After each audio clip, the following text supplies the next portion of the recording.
Sukut ma'noning porloqligidir. Sukutdan nimadir anglamaganlar so'zdan hech narsa anglamaganlardir.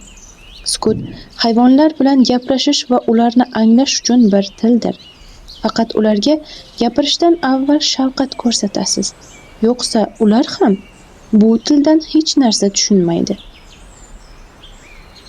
Har kuni yovvoyi mevalar terib kelish uchun tog' yo'lidan 7-8 kilometr yurib toqqa chiqaman. Qarg'alar, qushlar ekib ketgan yovvoyi olma, o'rik, olcha kabi mevalar bisyor. Ba'zan jarliklarda ovchilar otib ketgan yovvoyi cho'chqalarning o'ligiga ko'zim tushadi. Ovchilar bog'larini va bedapoyalarini payhon qilmasin deb otib o'ldirishadi odatda. Meni hayratga solgan narsa esa shu. Yovvoyi cho'chqalarning o'ligini na bo'ri, na tulki, na shoqol, it, kalxat, burgut, qarg'a hech narsa yemaydi. Hech qaysi o'laksaxo'r, yirtqich cho'chqa go'shtini yemaydi. Oylarcha yotadi otilgan joyida. Ammo Inson yeydi.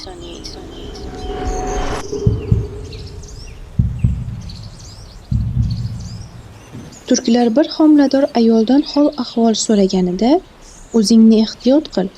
Allohning oyatini tashiyapsan" deydi. Allohning oyati bo'lgan faqat insonmi?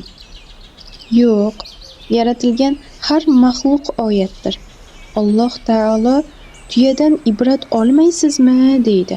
Agar bir tuya 10 yil avval Buxorodan Samarqandga borgan bo'lsa, 10 yildan keyin yana borsa, o'sha 10 yil avval bosgan izidan bosib borib keladi. U izlarini hargiz unutmaydi. Chunki tuya mudom sirot-ul mustaqimda bo'lgan hayvondir. Eshaklarning tishlari shunchalar mustahkam va jips yaratilganki, boshqa hech bir inson va hayvonda bu xususiyat yo'q. Faqat Fir'avnning tishlarigina eshaklarniki kabi mustahkam va jips bo'lgan.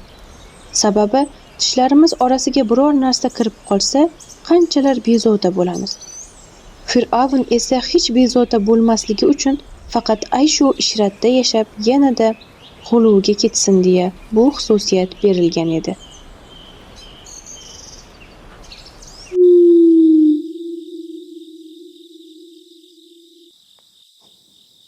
Boyqushlarning nari erkagi kechasi ertalabgacha uxlamaydi. Sababi moda boyqush uyqusirab yiqilmasin deya unga yostiq bo'lib chiqadi. Hech qaysi qarg'a otasi yoki onasini tashlab ketmaydi.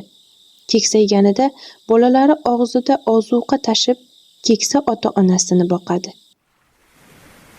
Yovvoyi g'ozlar va yashilbosh o'rdaklar jufti o'lgandan keyin boshqa juft istamaydilar. Bir kiyik yangi o'tloq topsa, suruvi kelguniga qadar kutadi. Bir chimdim ham o't yemaydi. Chumollar kabi. O'zbek tilidagi anqov so'zi anqo so'zidan kelib chiqqan desam ishonasizmi? Anqoning turkchasi angutdir. Turklar hissiz, tuyg'usiz, behuda qarab turgan kishiga angutmisan, anqovmisan deydi. Ammo anqov, angut deya haqorat qilayotganimiz, u qushning shunday sadoqati bor.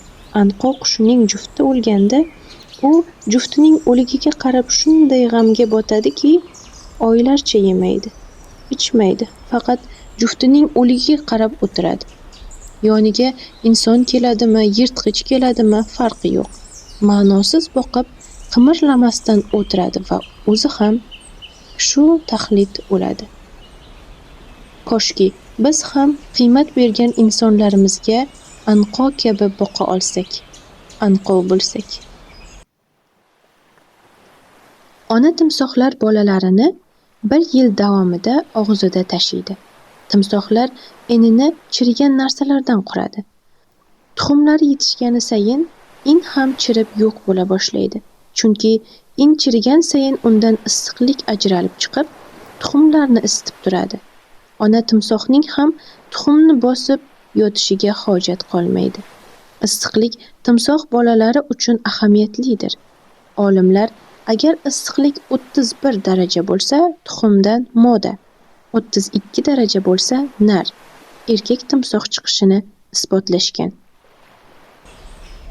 Janubiy Afrikada bir kalxat turi bor. 2 yil davomida bolasini maymun go'shti bilan boqadi. Bu qushdan tashqari hech qaysi qush turi 2 yil polapon boqmaydi. Ona kalxat 2 yil davomida 2000 ta maymunni parchalab bolasiga yediradi. Bu kalxat bir donagina tuxum qo'yadi. 2 yoshga to'lgandan keyin u polapon ham maymun ovlashi kerak. Agar ovlay olmasa, onasining o'zi uni o'ldiradi. Hayvonlarning dunyosi va tilini o'rgangan kishi insonlardan chekina boshlaydi. Hayvonlar va hasharotlarni anglamagan paytlarim ulardan qo'rqar edim.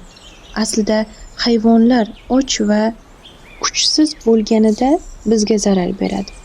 Insonlar to'q va kuchli bo'lganida birovga zarar beradi. Hayvonlarga marhamat va shafqat ko'rsatasiz. O'ldirmaysiz, zarar bermaysiz. O'shandagina ularning ishonchini oqlagan bo'lasiz va siz ular esa sizni tushuna boshlaydi. Tog'da yurarkanman, har bir hasharot bilan, qush bilan sadosiz sukut tilida gaplashaman. Ular tilimni anglayotganini anglaganimda qalbimga huzur to'ladi.